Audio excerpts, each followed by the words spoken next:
ओम श्री साईनाथाय नमः।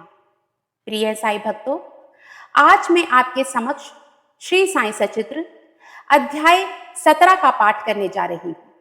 जो भी साई भक्त पूरी श्रद्धा भाव से इस अध्याय को सुनेगा, बाबा का आशीर्वाद हमेशा उस पर बना रहेगा।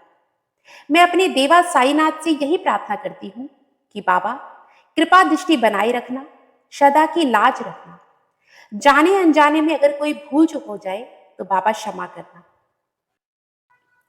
अध्याय 17। नादेड़ के रतन जी को साईं कृपा से पुत्र प्राप्ति। नादेड़ निजाम रियासत में रतन जी शाहपुर जी वाड़िया नामक एक प्रसिद्ध व्यापारी रहा करते थे। उन्होंने व्यापार में यथेष्ट धनराशि संग्रह कर ली थी। वे परोपकारी तथा दानशील थे। उन्हें लोग अत्यंत दुखी समझते थे, किंतु दीर्घ काल तक संतान न होने के कारण वे चिंता में निमग्न रहते थे। वे मन ही मन कहते, क्या ईश्वर की मुझ पर कभी दया ना होगी? क्या मुझे कभी पुत्र की प्राप्ति नहीं होगी? उन्हें भोजन से भी अरुचि हो गई। पुत्र की प्राप्ति कब होगी, यही चिंता उन्हें सदैव घेरे रहती थी। उनकी दासगनु महाराज में दृढ़ निष्ठा थी। उन्होंने अपना हृदय उनके सम्मुख खोल दिया। तब उन्होंने श्री साईं समर्थ की शरण में जाने और उनसे संतान प्राप्ति के लिए प्रार्थना करने का परामर्श दिया। रतन जी को भी यह विचार रुचिकर प्रतीत हुआ और उन्होंने शिरडी जाने का निश्चय किया। कुछ दिनों के बाद वे शिरडी आए और बाबा के दर्शन कर सुखी हुए। उन्होंने एक सुंदर हार बाबा को पहनाकर बहुत से फल फूल भेंट किए। तत्पश्चात आदर सहित बाबा के पास बैठकर इस प्रकार प्रार्थना करने लगे। अनेक आपत्तिग्रस्त लोग आपके पास आते हैं और आप उनके कष्ट तुरंत दूर कर देते हैं। यही कीर्ति सुनकर मैं बड़ी आशा से आपके श्री चरणों में आया हूं। मुझे बड़ा भरोसा हो गया है, कृपया मुझे निराश ना कीजिए। श्री साईं बाबा ने उनसे 5 रुपए दक्षिणा मांगी, जो वे देना ही चाहते थे, परंतु बाबा ने पुनः कहा, मुझे तुमसे 3 रुपए 14 आने पहले ही प्राप्त हो चुके हैं, इसीलिए केवल शेष रुपए ही दो। यह सुनकर रतन जी असमंजस में पड़ गए। बाबा के कथन का अभिप्राय उनकी समझ में न आया। वे सोचने लगे कि मैं तो शिरडी पहली बार आया हूं और यह बड़े आश्चर्य की बात है कि इन्हें 3 रुपए 14 आने पहले ही प्राप्त हो चुके हैं। वे यह पहेली हल ही न कर सके। वे बाबा के चरणों के पास ही बैठे रहे और शेष दक्षिणा अर्पित कर दी। उन्होंने अपने आगमन का कारण बतलाया और पुत्र प्राप्ति की प्रार्थना की। बाबा को दया आ गई। वे बोले, चिंता त्याग दो, अब तुम्हारे दुर्दिन समाप्त हो गए हैं।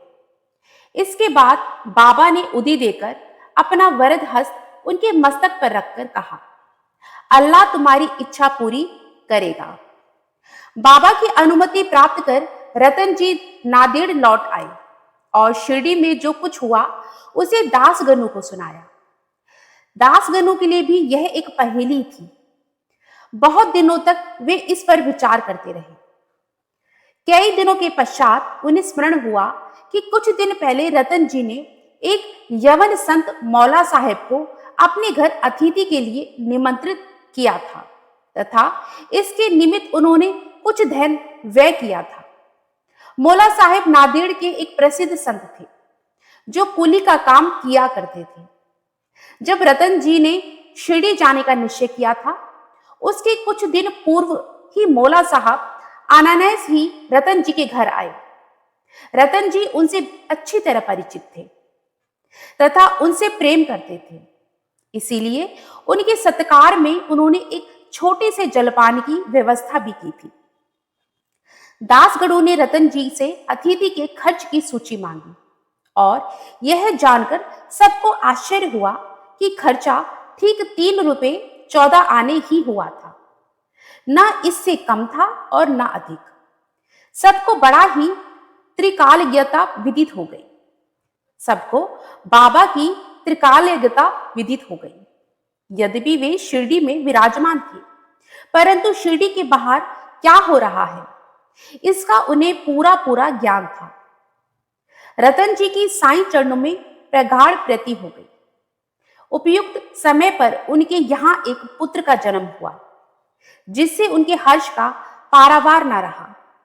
कहते हैं कि उनके यहाँ 12 संतानें हुई, जिनमें से केवल 4 शेष रही।